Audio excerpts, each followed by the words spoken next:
Gaano kalakas si Mekamaru? Si Mekamaru ang isa sa supporting character sa Jujutsu Kaisen series na nakilala natin ngayon sa Shibuya Incident bilang si Kukichi Muta. Si Kukichi ay kilala sa kanyang puppet manipulation technique at ang isa nga sa kanyang kilalang puppet ay nakilala natin bilang si Ultimate Mekamaru. Ang puppet na nakaharap noon ni Panda sa Kyoto Goodwill event kung saan ay nakita natin ang capabilities ng kanyang puppet at ang kanyang kakaunting kakayahan tulad ng kanyang sinasabing heavenly restriction. At ngayon sa season 2 ng anime ay may isang version naman ng Ultimate Mekamaru ang ating nakita na ginamit niya laban kay Mahito. Kaya naman sa videong to ay pag-uusapan natin kung gaano nga ba kalakas si Mekamaru, ano-ano ang uri ng mga puppets na kanyang ginagamit pati ang abilities ng mga to at ang lahat pa ng info tungkol sa buong kakayahan ni Kukichi Muta aka Mekamaru. Pero bago mo natin simulan, gusto ko lang pong ipaalam na ang videong to ay naglalaman po ng spoilers from the manga. And with that being said, simulan na natin. Una muna nating pag-uusapan ang heavenly restriction ni Kukichi. Tulad ni Maki at Toji, si Kukichi Muta ay pinanganak din na may heavenly restriction. Ang heavenly restriction ay mahalin tulad sa isang binding vow na may konsepto din ng equivalent exchange, na to gain something, you need to sacrifice something. Subalit di tulad ng binding vow na ang kondisyon ay nakokontrol o napagpapasyahan ng sorcerer, ang heavenly restriction naman ay isang uri ng binding na hindi kontrolado ng sorcerer o ng individual na nalagyan nito. Ito kasi ang klase ng restriction na nakukuha nila sa mismong pagsilang ng sorcerer. At kung ang heavy restriction ni Toji at Maki ay kapalit ang pagkawala ng kanilang curse energy at curse technique ay nagkaroon sila ng superhuman physical abilities, ay kay Kukichi Muta naman ay kapalit ang pagkakaroon ng napakahinang katawan ay nagkaroon naman siya ng napakaraming curse energy at napakalawak na kakayahan sa pagkontrol ng curse energy na sa sobrang lawak ay nagagawa niyang makontrol ang kanyang mga puppets kahit sa buong Japan. At maliban dito ay nagagawa niya ring higitan pa ang limits ng kanyang curse energy output, meaning nakakapag-release si Mekamaru ng napakaraming amounts of curse energy na lagpas sa normal output na napapalabas niya. At ang lahat ng yan ay dahil sa kanyang heavenly restriction. Ngayon ang susunod naman nating pag-uusapan ay ang kanyang innate technique o curse technique, which is ang puppet manipulation, na combine sa kanyang heavenly restriction ay dito nakagamit ni Kukichi ang kanyang puppet manipulation at its full potential. Si Kukichi ay may iba-iba ring klase ng puppet at tatlo lamang na klase ang nakita natin ginamit niya. At ang kilalang puppet na ginagamit niya sa pagpaglaban at bilang proxy na rin upang makapag-aral sa Jutsu Tech ay ang puppet na may pangalang Ultimate Mekamaru na nakita natin sa Season 1. Ang Ultimate Mekamaru ay may sarili ding abilities at ito ang puppet na kinokontrol ni Kukichi remotely sa pang-araw-araw. At ngayon ay isa-isahin natin ang functions at abilities na ito. Una ay ang Sword Option. Ang Sword Option ay ina-activate kapag nasa offensive mode na itong si Mekamaru, kung saan ay naiiba nito ang forms ng kanyang braso na nagiging spike o blade. At ang mga kuko nito ay nagiging matulis din. At while activated ang Sword Option, ay dito gumagawa si Mekamaru ng drill effect na pinapaikot or pinaparotate niya na mabilis ang naka-Sword Option na braso. Ang move na to ay tinatawag niyang Ultra Spin.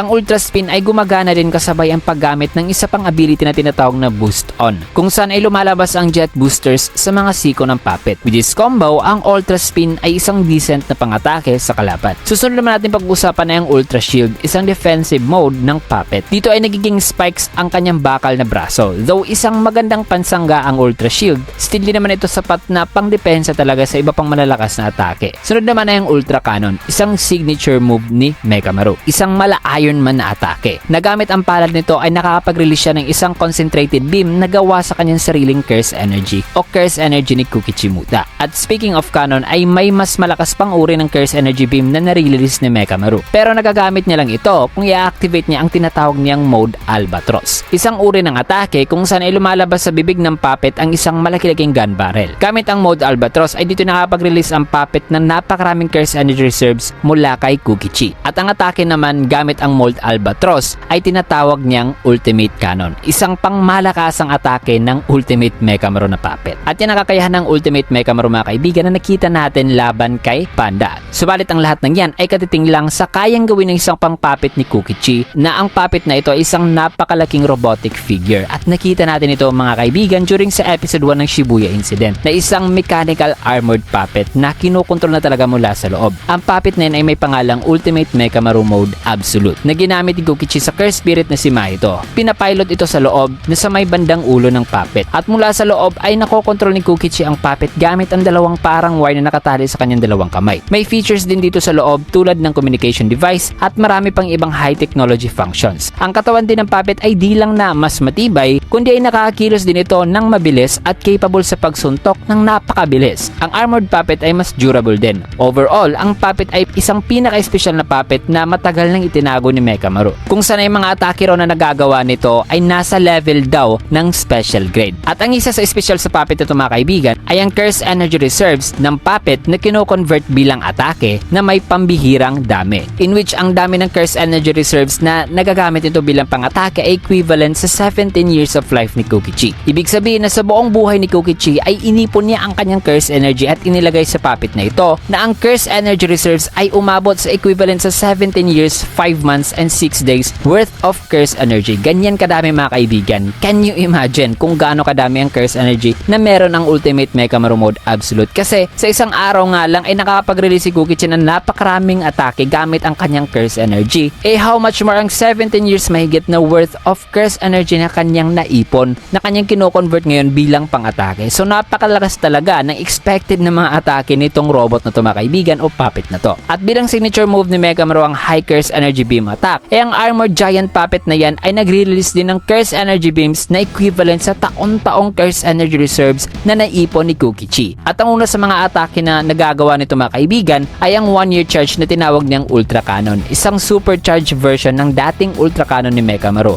At dahil sa equivalent ito sa 1-year charge of Curse Energy Reserve ay mas malakas talaga ito kumpara sa kanyang average Ultra Cannon. Una niya itong ginamit kay Mahito sa may bridge dito sa episode 1 ng Shibuya Incident. Pangalawa naman ang 2-year worth of Curse Energy na atake na tinawag naman niyang Miracle Cannon. Dito ay gumagamit ang puppet ng atake gamit ang dalawang palad nito na unlike sa Ultra Cannon na single hand lang. Nakita natin itong ginamit niya sa may lawa upang mapaalis ang natatagong Mahito sa ilalim ng tubig. Pangatlo naman at ang panghuling atake ang 5-year charge na tinatawag niyang Pigeon Viola. Dito ay gumagawa si Kokichi ng 5 orbs na gawa sa Curse Energy at ang orbs ng mga to ay nagsisilbing parang homing missiles na sumusunod sa mga galaw ng kalaban. At yan tatlong uri ng atake ng Ultimate Mekamaru Mode Absolute na kumukuha ng taong-taong Curse Energy Reserves. Pero despite sa mga malalakas na ataking yan mga kaibigan ay may isa pang uri ng atake na nagagawa ng puppet. At ang ataking to ay tinawag niyang Technique Charge. Dito ay gumagamit si Kokichi ng tubes, 4 na tubes na nagko-contain ng Simple Domain Technique. At bago maka-atake, ini-inject muna ni Kokichi ang tube sa gilid at dito ay nakapag-fire si Kokichi ng barrel na may Simple Domain Effect na capable sa pagtama at pagbibigay ng damage sa soul mismo ng target. Aside from that ay gamit ang tube ay nagiging matulis din ang isa sa mga daliri ng armored puppet kung saan ay sinasaksak at ini-inject niya ang effect ng Simple Domain sa kalaban nito. Ang tube ay nagsisilbi ng defense mechanism o pamprotekta sa mga atake na paparating sa cockpit o sa pwesto ng piloto. Ang mga tube na to na may Simple Domain Effect ay effective din as an offense at defense sa loob ng domain expansion ng kalaban kasi nga ay may Simple Domain ito na isang anti-domain technique. At yan ang lahat ng abilities ng Ultimate Mekamaru Mode Absolute pati na ang Ultimate Mekamaru lamang na puppet ni Kokichi mga kaibigan. Pero aside sa dalawang yan ay may isa pang uri ng puppet na nakita natin na ginamit niya during sa Shibuya. At ito ang Communication Puppets. Ang Communication Puppets mga kaibigan ay from the word itself ay ginagamit ni Kokichi